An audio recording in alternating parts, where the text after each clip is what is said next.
எப்பறம் தள்ளி விடலாம்? எப்பறம் என்ன தள்ளி விடலாம்? அவர் அங்கே தள்ளி விட்டுட்டு அப்படியே போட்டு வந்துட்டு வீட்டுல வந்து நானும் வேற போறேன். அப்பா என்ன கொஞ்சம் பேச விடுங்கப்பா. என்னடா பேச போற? நீ எதுவுமே பண்ணலன்னு சொல்ல போறியா? இல்லப்பா. நீ எதுவுமே பண்ணலன்னு சொல்ல போறியா? இல்லப்பா. அப்பா என்கிட்டே புழுகுறியா? அப்பா நான் வேணும்னா எதுவும் பண்ணலப்பா. தெரியாம நடந்துருச்சுப்பா எல்லாம். என்னடா என்ன தெரியாம நடந்துச்சு? என்னடா என்ன என்ன தெரியாம நடந்துச்சு?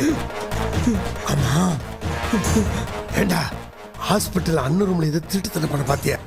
என்னடா பண்ண பார்த்த? சொல்லுடா சொல்லு. பயத்துல என்ன பண்ண பார்த்த? அப்பா சொல்லுடா என்ன பண்ண பார்த்த? ஏதோ பயத்துல பண்ணிட்டேன். பயத்துல என்ன பண்ண பார்த்த?